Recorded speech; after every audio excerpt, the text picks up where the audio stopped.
Danas je obilježen Dan civilne zaštite, a središnje državno obilježavanje održano je u Slavonskom Brodu. Na svečanoj sjednici dodijeljene su i godišnje nagrade Državne uprave za zaštitu i spašavanje. Jedna je dodijeljena i Stožeru zaštite i spašavanja Brodsko-posavske županije za profesionalno i kvalitetno odrađen posao prilikom prošlogodišnjih poplava. Poimanje civilne zaštite mnogi na ovom području još uvijek povezuju s početkom 90-ih, no mirnodopska uloga ove službe zatrebala je nažalost i prošle godine kada su katastrofalne poplave pogodile ovaj dio Hrvatske. Civilna zaštita danas slavi svoj dan i važan je dio već dobro uhodanog sustava zaštite i spašavanja, istaknuto je na današnjoj svečanoj sjednici. Upravo su poplave neizravno jedan od povoda da se središnje obilježavanje održalo u Slavonskom Brodu. Nije bez razloga ovogodišnja proslava u Slavonskom Brodu. Mi jednako cijenimo, znači upravo cijeneći postignuća pojedinog područja odlučujemo se da proslavu dovedemo u to mjesto. Znači, na ovom prostoru, kao što je bilo rečeno i kroz objašnjenje ove nagrade, sve službe su radile izuzetno dobro. Naime, zbog kvalitetnih procjena ugroza i promptne reakcije u poduzimanju odgovarajućih mjera zaštite i spašavanja, Županijski stožer nagrađen je godišnjom nagradom Državne uprave. To je doprinos svih članica stožera. Svoj obol i doprinos su dali na terenu i djelatnici voda, Hrvatskih voda, vodoprivrednih poduzeća, vatrogasaca, civilne zaštite, Državne uprave za zaštitu i spašavanje. Znači, to je nagrada za sve one koji su sudjelovali u ovim aktivnostima. Nadajmo se da se te aktivnosti neće morati ponavljati u praksi, nego da ćemo, kako je župan i naglasio, vježbati u miru i da ćemo usposobiti službe civilne zaštite u Brodsko-posavskoj županiji. Ovu nadu koju je načelnik stožera izrekao da se neće nešto događati, rizici su procijenjeni kao mogući i oni će se događati i mi se spremamo da možemo odgovoriti na sve te rizike i ove meteorološke, prirodne rizike, isto tako i tehničko-tehnološke koji se mogu dogoditi na prostoru Republike Hrvatske.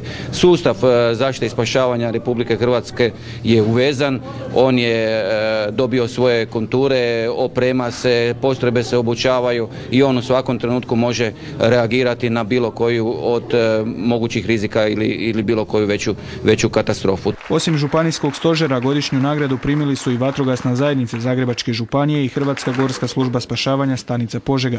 Uoči svečane sjednice kod Središnjeg križa na gradskom groblju položeni su vijenci i upaljene svijeće za sve poginule branitelje, pripadnike civilne zaštite i vatrogastva, te sve preminule u akcijama zaštite i spašavanja. Istjecanje nafte u rijeku Savu, splavu požaru, pružanje pomoći unesrećenom na obali dok za drugim tragaju ronioci, sanacija onečišćenja.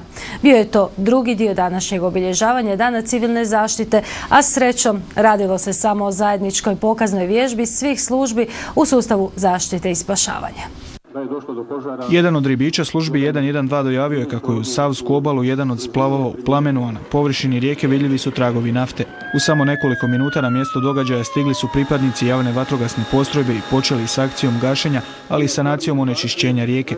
U pomoć osobi s opeklinama na riječnoj obali stigla je i hitna medicinska pomoć, dok su za drugom odmah počeli potragu ronioci kluba podvodnih aktivnosti Marsonije. Vatra je ubrzo ugašena i nastavljena je sanacija onečišćenja. Unesrećeni s riječne obale prevezeni u bolnicu, a pomoć i osiguranje mjesta nesreće pružali su policajci.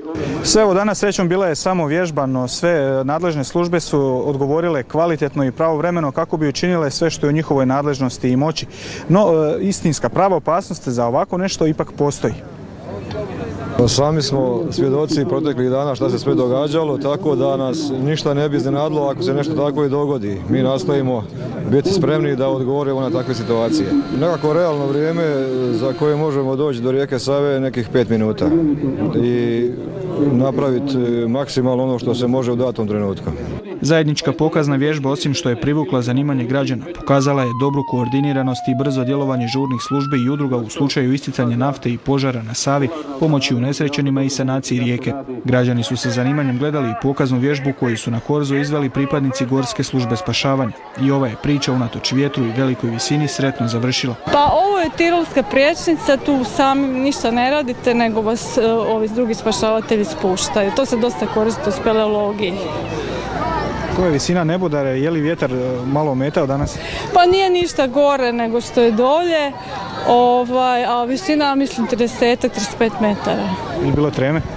Pa malo je. Prezentacija GSS-a bio je samo dio onoga što se moglo vidjeti na glavnom gradskom trgu u sklopu obilježavanja Dana civilne zaštite. Ovdje na Korzu je organizirana prezentacija opreme žurnih službi, dakle hitne medicinske pomoći, policije, vatrogasaca, ali i udruga koje posjeduju posebna znanja, vještine i sposobnosti, koji imaju posebnu opremu za spašavanje, a to su Crveni križ, radio klubovi Ronioci, Gorska služba spašavanja i druge udruge koje su prezentirale građanima svoju opremu koja se koristi za spašavanje. Civilna zaštita, Crveni križ, radioamateri, ronioci. Uz profesionalce iz hitne pomoći, vatrogasaca i policije odgovarali su Brođanima, posebno najmlađima, na brojna pitanja. Svi zajedno dio su zajedničkog sustava zaštite i spašavanja koji im poručuje da je spreman pomoći u svim situacijama.